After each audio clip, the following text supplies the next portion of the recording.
is connection. So I have this mantra in my head for the survival for the next 4 years, and it is connection, gratitude, and purpose.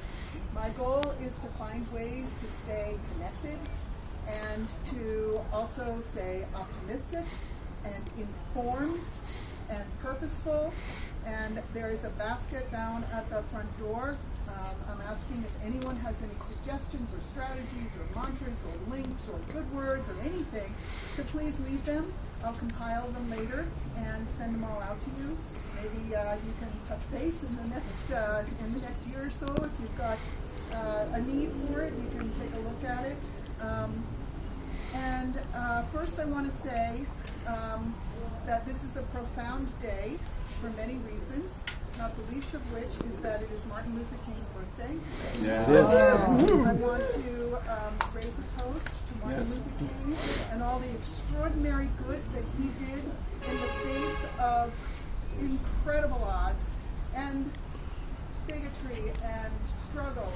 And if anyone could have buckled under the pressures and the traumas, it would have been him, but he didn't. So he kept joy alive as an act of resistance. And this is something I feel very privileged to have witnessed in the Harris-Walz campaign, that they modeled how to keep joy alive in the face of extraordinary obstacles. So that's one of the things I'm going to be referring to. And also, as Martin Luther King said, the arc of the moral universe is long, but it bends towards justice. So I hope that we can all hang on to that thought. And the last thing I want to say is I want to wish the Biden administration, all of its members who did such incredible work in saving us from the most dire of circumstances in many ways. I wish them fair winds and safe travels. You're here. Would anyone else like to add anything? I think Penny had some words she wanted to add. Somebody else? Okay, Chris? The first thing that I tell myself, three short things. The first thing I've already forgotten. I'm just going to get a witness on that. The second one is that the political pendulum never stops swinging, and progressive ideals always prevail. That's my belief. That's my source of optimism. And from 30,000 feet, no lower, but from 30,000 feet, this is going to be the most interesting 4 years of politics.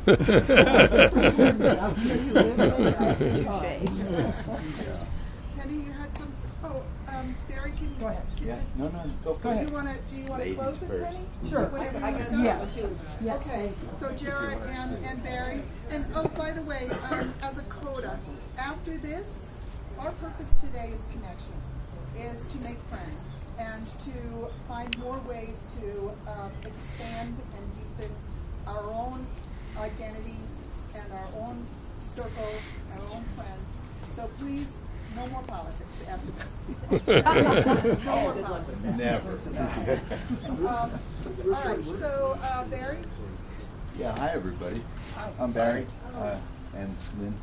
And so I thank you for bringing up Martin Luther King, because who he brought to the party is who I want to bring to the party. I don't want to do what I did when I was a hippie 30 years ago, which is write off a whole segment of society.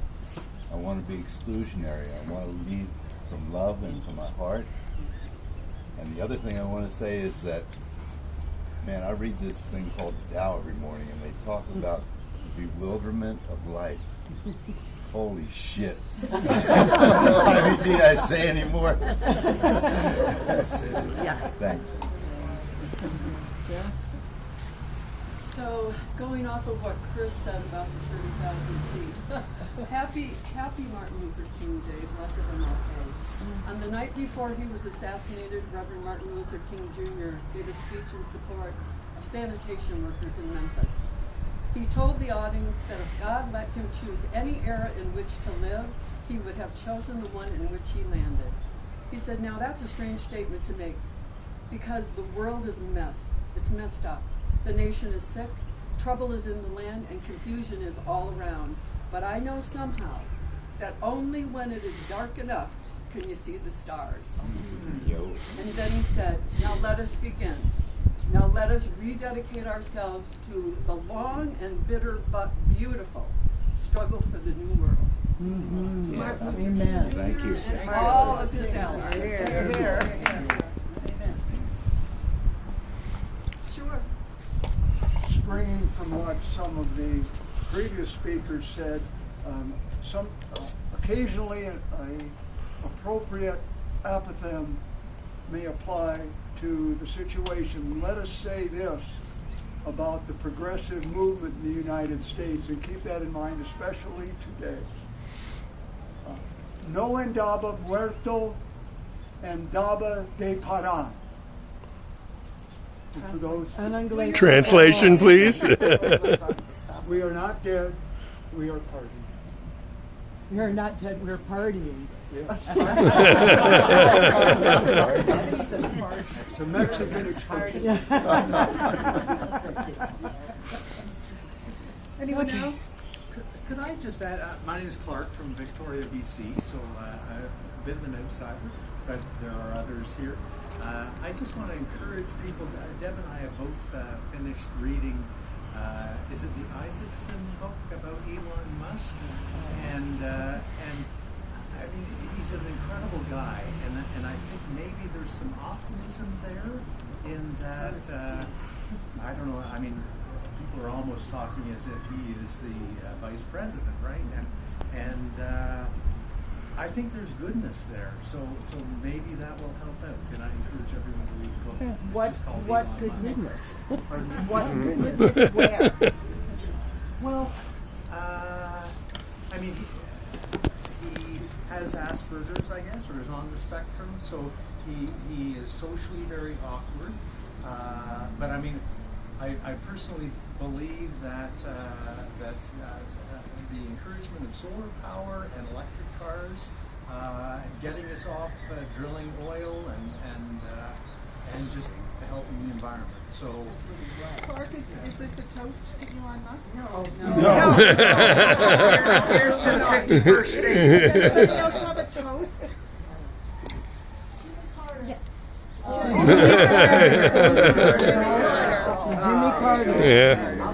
That's great.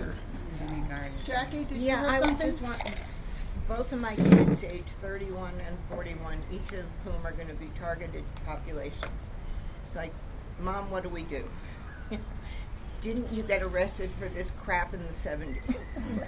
Yeah, I did. But I just said you have to live your best lives and take a breath and then get active. But pick a thing. Don't pick everything.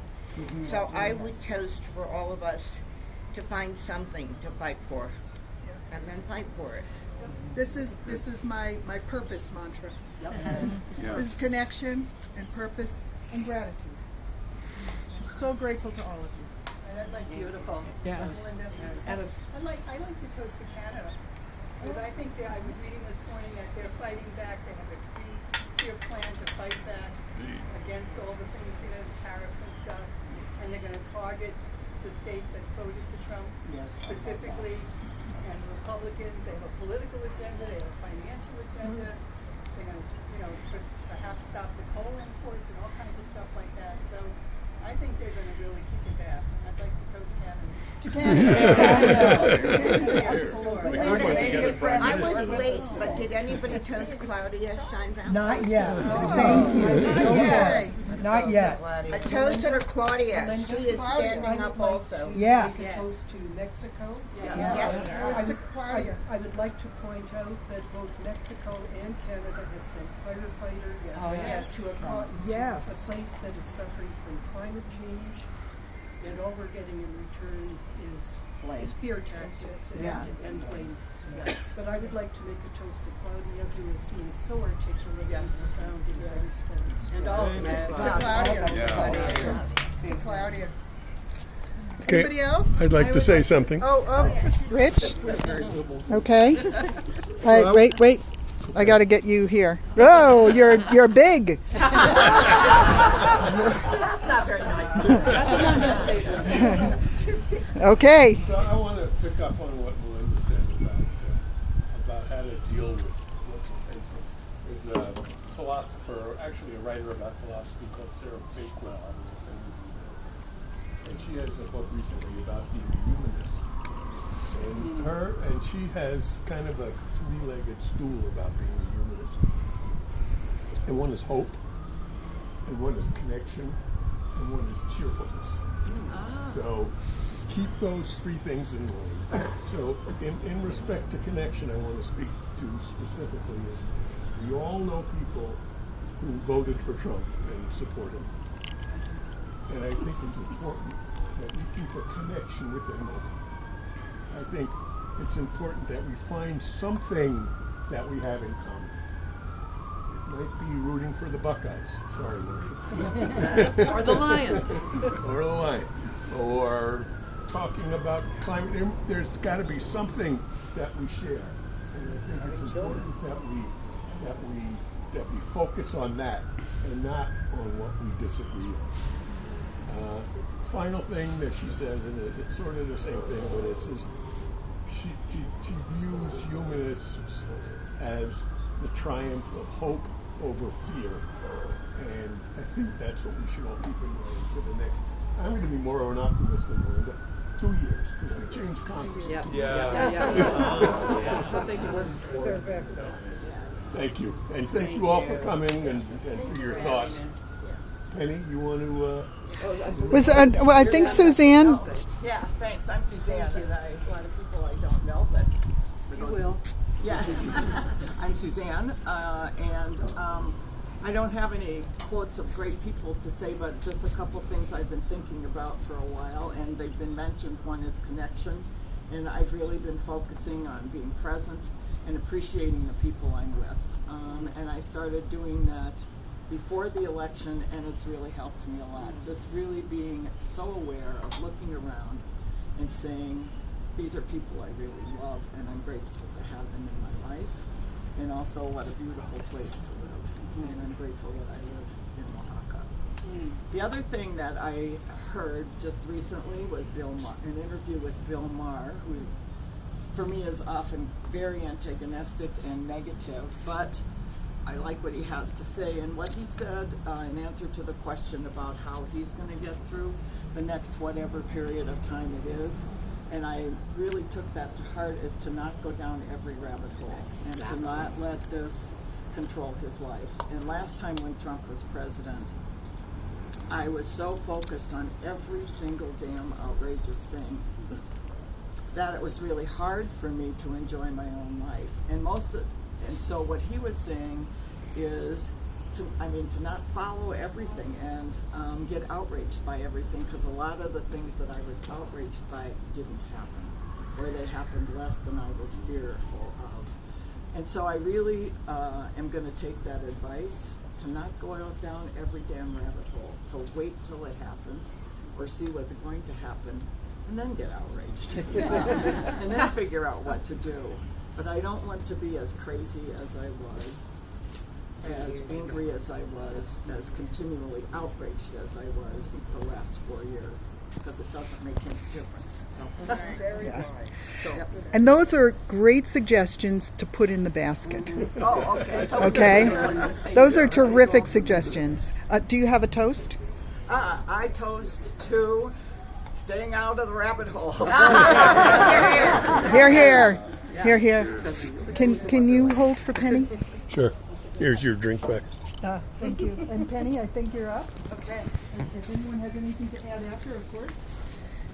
So I'm a Unitarian Universalist, and that came because I started teaching sex ed through this Unitarian Universalist Church, because I worked for Planned Parenthood for 20 years. So anyhow, this is a little book of meditations by Unitarian Universalist ministers. The world is full of blessings. I have a home, a family, good fortune, good health. I have a job, a wonderful church family, and people whom I admire and respect to share my work. I have a place to go with my weight of disappointment and water to bathe my hurts. I have the vision of sunrise over the ocean every day and gulls whose voices chorus my song, a choir of chanting whenever I want it. I have memories. I have a heart for breaking and a melting fire in my blood to fracture my sanity and cause me to lie down on the floor and cry to see children hungry, children dealing drugs, and children watching violence on television and in their homes. I have a pillow to catch my tears, voiceless trees to monitor my coming and going, and the wind to sing my requiem. I have politicians in white shirts and striped ties who keep guns in the hands of boys in blue jeans and t-shirts. I have drug lords in Cadillacs who keep crap babies in slums. I have poetry and ocean to remind me of the goddess, and the goddess to remind me of AIDS and prejudice. Well, I refuse to lie down and be good. I will not heal up neatly, sutures in a row, no scars. No, I will not.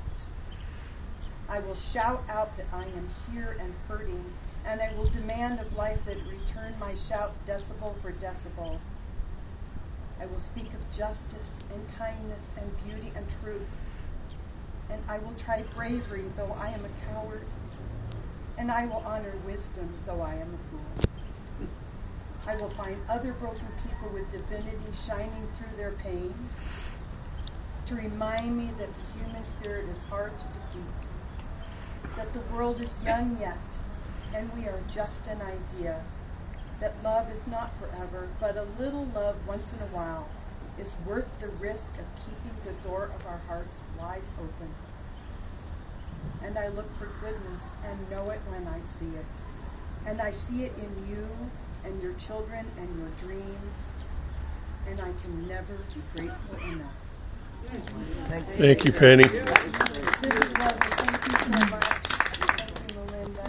Thank you, Rich. Thank you, everyone, for being here, and thank you, Oaxaca. Yeah.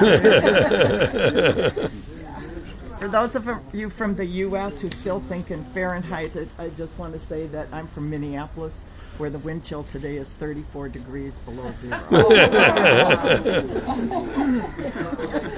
We feel your pain. Okay. And New Orleans is expecting snow tomorrow. Wow.